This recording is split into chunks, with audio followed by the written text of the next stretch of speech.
એ શું? ચરના મત લીધું શંકર ભગવાનની પૂજા કરી. Good morning. Good morning. Amba Amba.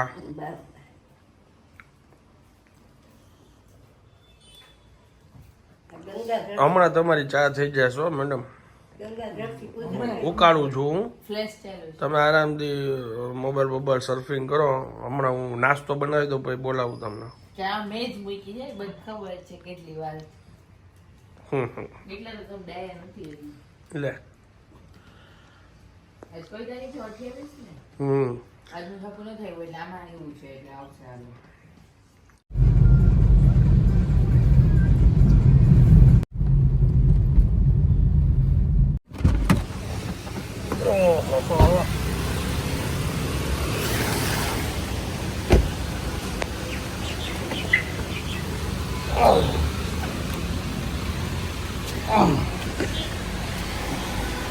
જંગ લડવા જેવું છે અત્યારે. How are you? ફાઇન. તો વાંધો નહીં. તું અત્યારે વરસાદમાં બહાર નીકળી હા ગયો? પણ વરસાદ વરસાદ મોજે મોજ. તમને ક્યાંય નડ્યો છે?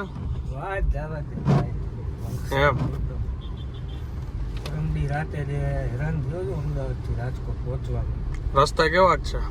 વાત જવા દે એટલે પૂરું થઈ ગયું ને. હું એરપોર્ટેથી ઉજાલા સર્કલ છે ને રમત કે 2.5-3 કલાકે પહોંચ્યો. એરપોર્ટથી ઉજાલા સર્કલ અને ઠેઠ આમ ગાંધીનગર ફરી એરપોર્ટથી ગાંધીનગર વાળો ઓલો એસજી હાઈવે ની ફરીને એમાંય અડધા રસ્તા બંધ એટલે બહુ ફરતો પડતો. પછી ત્યાંથી ગાડી હલાવીને પહોંચ્યો વહેલી સવારે 7:30 થઈ ગયા. હેરાન ગતિના બહાર રસ્તા બંધ, પાણી ભરાયેલા. Hello, good morning. કેમ છો આપ સૌ? આઈ હોપ કે તમે બધા મજામાં હશો. હું અત્યારે બહાર નીકળ્યો તો થોડા કામ હતા એ પતાવવા માટે, અને પછી અનંતનો ફોન આવ્યો તો એ બાને અમે ભેગા થયા. અને વરસાદ પાછો શરૂ થઈ ગયો છે. હજી એમ કહે છે કે 48 કલાક તો ભારે છે. જોઈએ હજી કેટલા ટાઈમ સુધી વરસાદ આવે છે. અને પાર્કિંગનો તો કાલે તમે ઇસ્યુ જોયો એટલે અત્યારે તો ઉપર ગાડી રાખી દીધી છે. પણ જ્યાં સુધી આ વરસાદ બંધ નહીં થાય ત્યાં સુધી અમને અમારા પાર્કિંગની સમજ નહીં આવે કે ભાઈ આગળ હવે શું કરવું. હુકમ જેવી હાલત થઈ ગઈ ભાઈ અમારે. નીચે બેઝમેન્ટમાં પાણી ભરાય ને, પાણી નીચે એની અંદર ભરાણું હતું તેને લીધે જમીન આખી આમ થઈ ગઈ, તિરાડ પડી ગઈ. ભૂકંપ આવ્યો એવી રીતે. આવું રોડ ઉપર જીવ છે. હું મેં તને કીધું ને કે અમદાવાદ થી આવું તો કેટલી જગ્યાએ રોડ ઉખડી ગયા. આખું આમ ડામર જ સીધો બહાર આવી ગયું. જો એમાં પાણી ભરાણું હોય ને અંધારામાં ધ્યાન ન રહે તો બહુ મોટા એક્સિડન્ટ થાય. અત્યારે હાઈવે પર નીકળવામાં એમાં તો બહુ ધ્યાન રાખવું પડે. ફરજિયાત હોય તો જ નીકળવું, બાકી નીકળાય એવી પરિસ્થિતિ જ નથી. મારે આજે અમદાવાદ જવાનું છે. કાલે સવારમાં ટૂંકમાં છે અગત્યનું કામ પતાવવું જ પડે એમ છે. 8 વાગ્યામાં છે. એટલે આજે સાંજે વિચાર છે નીકળી જાવ ને રાત અંધારું થાય ને પેલા પહોંચી જાવ ને એવો પ્લાન છે. કારણ કે આમાં રસ્તાનો કોઈ ભરોસો નથી. આવ્યો ત્યારે 7-8 કલાક થઈ ગયા પહોંચતા. અત્યારે તો હવે શું હોય કેમ ખબર પડે. આ તો બંધ થવાનું કઈ નામ મને નથી રાખતું. હવે ચાની ચુસ્કી મારશું. મારવી જ પડશે. કાઢવાનું થઈ ગયું.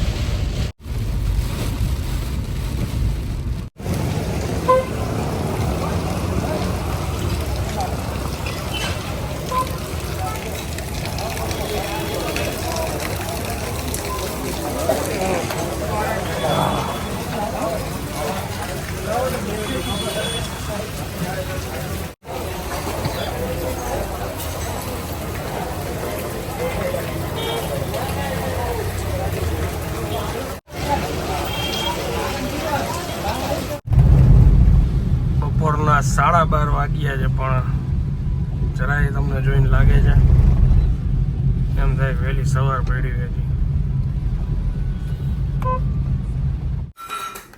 બપોરે જમવામાં છે પાલકનું શાક ને ભાખરી. કીધું તું ને કે સેહત માટે તમારે ખીચડી ખાવી એટલે આજે ખીચડી ને પાલકનું શાક. ઓહ, બહુ માનવું છે મારું તો. બહુ માન્યું છે. તમે ભજીયા ખાવા જ નથી કાલ ભજીયા વાહ વાહ. એટલે આજે ખીચડીનું શાક અત્યારે બપોરે બાપુજી નહોતા ખાવાના ભજીયા, ખાવાના તો હવે ઉતાર્યા હોત તો હું લાભ લેત ને. એને કોઈને લાભ ન લેવા દઈએ કોઈને લાભ ન મળે કા. એના ટાઈમિંગ એ કોઈ દી ભેગું ન થાય.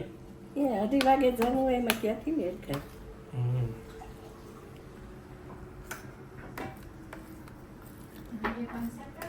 રાતે 9:30 સમાચાર સાંભળીને હમ.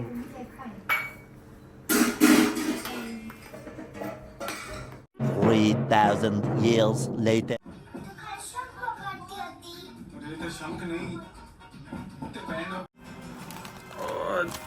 ગરમ ગરમ. ચાલો આજે સામાની ખીચડી ભાગ 1 ભાગ 2 બને છે. મેં બનાવી હે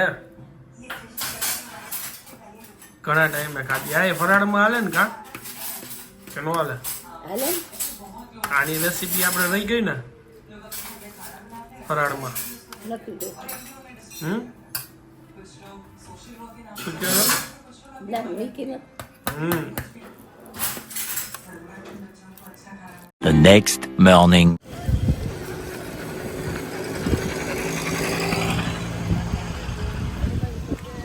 અંદરનું જો પાણી આ રીતના નીકળે છે.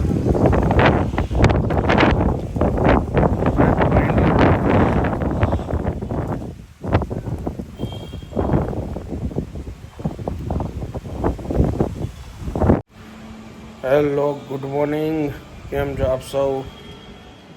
કાલનો બ્લોગ અધૂરો રહી ગયો હતો અને સવાર પડી છે, દૂધ આવ્યું નથી. વાગ્યા છે સવારના 9:30. નીચે જોયું તો નીચે બી દુકાન છે, ત્યાં બી દૂધની ગાડી નથી આવી.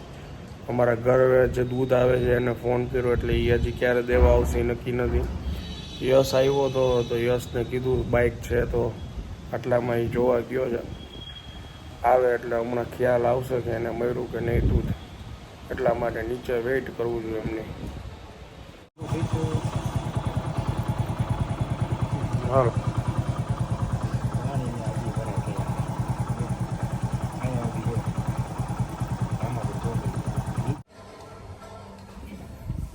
જો ભટકા છે.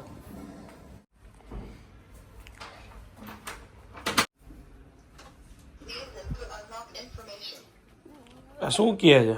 કોને ખબર નીચે જઈને પૂછ્યું તો કે દૂધની ગાડી નથી આવી. તો યશ આવ્યો હતો, મેં કીધું જાતો આમ આગળ ક્યાંક જોઈ આવતો. તો એ જ્યાં ગયો ને ગાડી નહોતી આવી.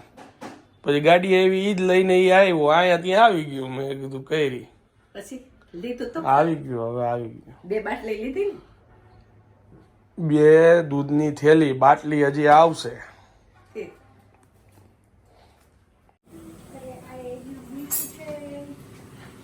બા હા. એક આપણા વ્યુઅર્સ છે બહુ જૂના, રાજેશભાઈ શાહ મુંબઈથી. હા એને એમ કીધું છે, હા પેલું તો બાને અંબા અંબા કહેજો, હા અને ઋષિ પંચમી શાક, આવું કઈ તમે સાંભળ્યું છે? ઋષિ પંચમી એટલે ભાદરવા સુદ પાછળ આવે ને ઋષિ પંચમી. શાકની રેસીપી કીધી. ઋષિ પંચમી શાકની રેસીપી સાંભળ્યું તમે કોઈ દી? ના ઓકે, મેં પહેલી વાર સાંભળ્યું એટલે હું તમને ડાયરેક્ટ પૂછું. હે દીપા નામ નથી આવ્યું. હમ જે ભાઈ મુંબઈથી કીધું છે ને એ ભાઈને મારા ખૂબ ખૂબ અંબા અંબા જાજા કરીને. હમ શું છે બાકી? શું છે હાથમાં? સિંગ લીધી હતી ખાવા. લાવો. આ જેટાણું કર્યું છે ને હમ એટલે થોડીક સિંગ ખાઈ હતી, જમવાની વાર છે. હમ થોડું થોડું ચાલુ હોય. અહીંયા જો ભાઈનો ફેસબુકમાં વિડીયો અપલોડ થાય છે, પરાગ સાતામાં ફરાળી પેટીસ. વાહ. હમ હવે ક્યારે ખાવાની છે ફરાળી પેટીસ? હવે તમે રહ્યો તે દી તમે શું રહેશો? હું તમને ક્યાં લાગે છે કોઈ દી જાજુ રહેતો એવું કાંઈ? એમાં રહેવાનું બાનું થોડુંક ગોતવાનું હોય, ખાવાની હોય તો કરી નાખવાની હોય. બનાવી નાખશું એક દી ઘરે હોતે દી. હવે તો 5 દિવસ મેં એકટાણા છે, પાછા 5 દીના મારે રહેવા. એકટાણું ક્યારે બપોરે કરશો? અત્યારે જમશું ને રાતે ફરાળ. પછી રાતે કચ્છી દાબેલી કરવી હોય કાલ પરમદી તો અમે રાતે જ ફરાળ કરશું. હે બપોરના ફરાળ ને રાતે જમવાનું. એડજસ્ટ થઈ જશે ને બધું. એકઠું થઈ જાય. સરસ. અને તમારે રિયાને અનુકૂળ થઈને રહી.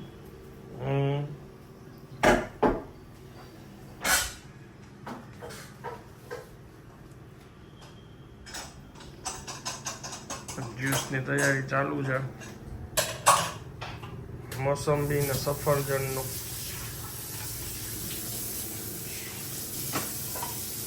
થઈ ગયો લ્યો આપણો પ્રોસેસિંગ ચાલુ છે હવે.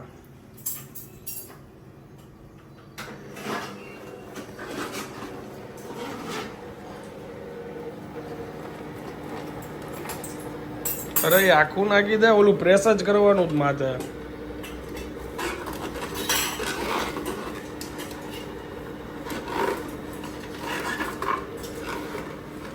તોય પીસ કરશે. અરે પીસ કરવા પડે.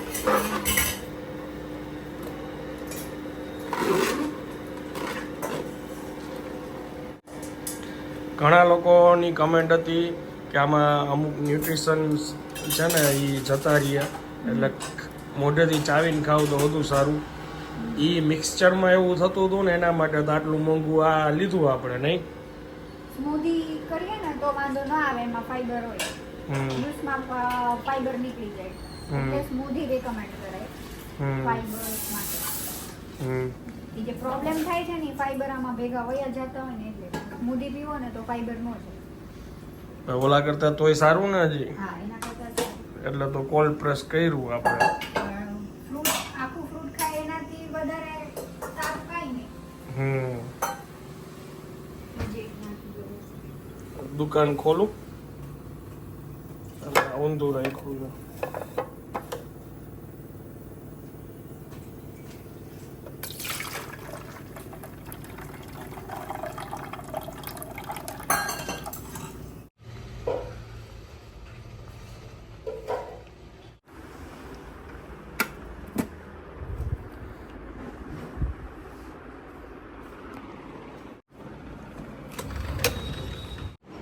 ચાલો, આજે વાતાવરણ થોડુંક ચોખ્ખું દેખાય છે અને વરસાદ કન્ટિન્યુઅસ ચાલુ નથી, તો કામે ચડીએ.